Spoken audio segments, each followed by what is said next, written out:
On croit souvent qu'il ne se passe rien l'hiver sur nos balcons. Tout simplement parce que l'hiver, j'ai tendance à négliger mon balcon, et c'est peut-être votre cas. Mon potager d'été, je l'ai laissé en place.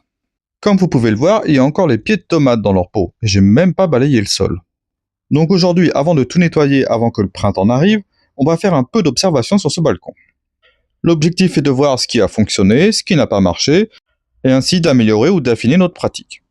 L'arrivée future du printemps est une occasion pour repenser son espace. C'est un truc que je dis assez régulièrement. Et d'année en année, ça se vérifie.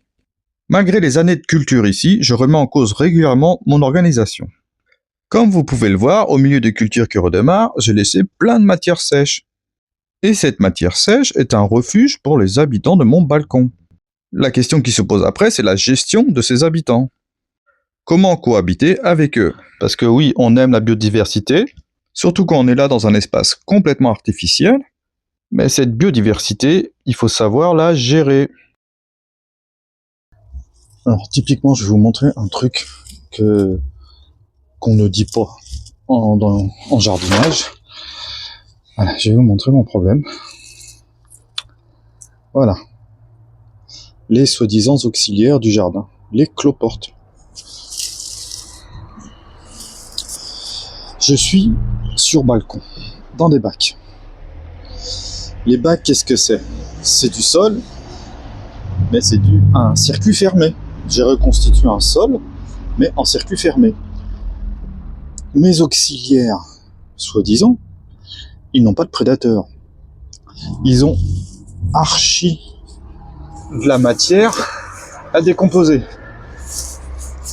Et quand vous avez des jeunes pousses à leur donner, alors je parle pas des tomates, je parle pas des patates, mais je parle de tout ce qui est persil, ciboulette, radis, salade. Et ben je pense que ces cloportes, ce sont le premier à les dévorer. J'en suis arrivé à cette conclusion. Et c'est possible aussi que ça soit le cas pour les courges. Parce que j'ai un mal fou à faire des courges sur mon balcon. Et ça peut être l'une des raisons. Donc, il va peut-être falloir que je reconsidère toute cette matière que je laisse se décomposer pendant l'hiver. En fait, pour pas trop donner à manger à ces cloportes. Et trouver une façon nouvelle pour avoir autre chose que les plantes les plus vigoureuses. Et espérer avoir réellement quelque chose de plus varié en culture. Autre point à signaler, j'ai mis ça de côté. J'ai mis ça de côté il y a longtemps. Voilà, j'ai toujours mes noctuelles qui sont là. J'avais repéré évidemment ces tomates-là que j'ai laissées. Et on voit cette branche. Je voulais faire une vidéo là-dessus avec les cocons. Et j'ai retrouvé des chenilles à droite, à gauche. Donc je reviens au Bouddha. Et regardez. Voilà. Donc ça. Bon, elle a dû mourir à cause du gel. Enfin, du gel. Il gèle pas, mais on a eu un épisode de neige. Mais voilà. Donc la noctuelle est toujours là. Curieusement, je la vois pas. Mais elle peut dormir là-dessous, en fait. Ça peut dormir là-dessous. C'est compliqué. Alors, j'ai fait une petite coupure parce que finalement, figurez-vous que j'ai trouvé ma noctuelle. Regardez, elle niche là-haut, sur le balcon supérieur. Enfin, je veux dire sur le plafond. Regardez ça. Bon, ils sont au-dessus de moi, faut que je vérifie avec un escabeau. Mais je pense que ça, c'est des cocons, pas d'araignées, mais de noctuelles. Donc elle se planque en fait là. Et comme on a tendance à nettoyer le sol et pas le plafond, je les avais pas vus. Faut un peu qu'Internet arrête avec le dogme du paillage. Avec le dogme du compostage à tout va, du compostage de surface, etc. On voit qu'il y a mes fèves qui poussent même si j'arrose pas. Je sais pas comment ils font. Je sais pas comment ça fait. Bref. J'en ai d'autres qui poussent aussi. Du coup, celle-là, je l'ai un peu arrosée. Qui met en fond de seau d'eau. Ça, près du rebord, elle doit recevoir la pluie. Mais donc du coup, moi aussi, je ne dois pas donner forcément ce conseil-là du paillage absolu. Non, là, j'ai pas. Dans ce bac-là, j'ai pas nécessairement de problème avec les cloportes.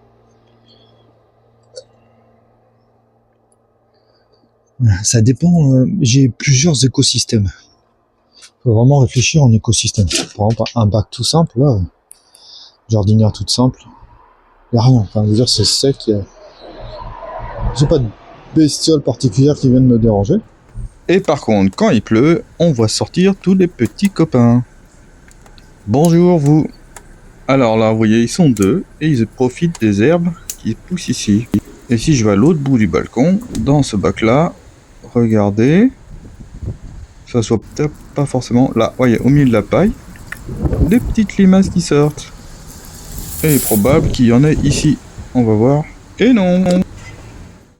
Autre jour, autre sortie, mais encore un petit copain. Là, il est bien content. Protéger la cuve avec un petit filet et il se balade. Et là, un petit cloporte. Bon, faut vraiment sortir tout le temps pour voir la biodiversité qu'on a sur notre balcon et du coup comprendre un petit peu tout ce qui se passe. Alors, lui, il est assez beau quand même. Hein. Il a une belle taille. Bon, j'en ai eu des plus gros, mais il est quand même pas mal de petits pépères. Bon, par contre, aujourd'hui, j'en vois pas d'autres. Du coup, je vais en profiter pour faire une petite coupe d'hiver. Je sais pas si on va bien voir. Encore un cocon. Ça aussi, c'est important de nettoyer si on a des... Alors, j'aime pas le mot, des parasites. Histoire de les éloigner. Parce que toutes ces plantes que j'ai laissées en place avec la paille, c'est un excellent moyen pour eux d'avoir un refuge. Refuge et aussi pour avoir de la nourriture. Bon, les escargots, c'est assez compliqué parce qu'ils viennent de tout le quartier. Ils remarquent bien, je sais pas comment, qu'il y a un balcon avec des plantes, donc ils vont grimper. Hein. Et j'ai un balcon au-dessus, donc au deuxième, ils grimpent encore. C'est pour ça que en hiver ou avant le printemps, il faut vraiment tout vérifier. Les interstices entre les pots, partout sous la paille, enfin dans les petits coins, il peut y avoir ces escargots. Alors moi, ce que je fais, c'est quand je peux, je les attrape et je les descends. Évidemment, ils vont remonter. Donc je fais un petit jeu comme ça avec les escargots, mais je sais que de toute façon, je peux pas les éliminer de mon balcon. Ils sont là, faut que je vive avec. C'est pareil avec les cloportes. Le truc étrange avec les noctuelles, c'est que cette année, j'ai pas eu de problème avec elles. Pourtant, comme vous l'avez vu, elles sont là. S'il y a des cocons, c'est qu'il y avait des noctuelles. Alors, est-ce que ma prêle en paillage et les décoctions que j'ai faites ont été assez efficaces pour les éloigner le temps de l'été ou de la saison? Là, j'avais besoin d'un pot pour le petit piment que je vous ai montré, qui a besoin... Bon là, je les ai oubliés, hein, qui a besoin de rempotage. Donc, ah mais ça je peux pas le prendre parce que c'est un pot à consoude. Donc je vais la laisser repartir au printemps. Celle-là, pareil. Je voulais prendre ça, mais ça c'est un pot à mélisse. Et ben j'en ai trouvé un autre qui est derrière. Donc voilà le pot en question qui va être bien meilleur pour accueillir un piment qui a besoin de place. Donc je m'occupe de ça. Celui c'était une tomate, une matina. C'était des graines intéressantes. Je m'occupe de vider ça.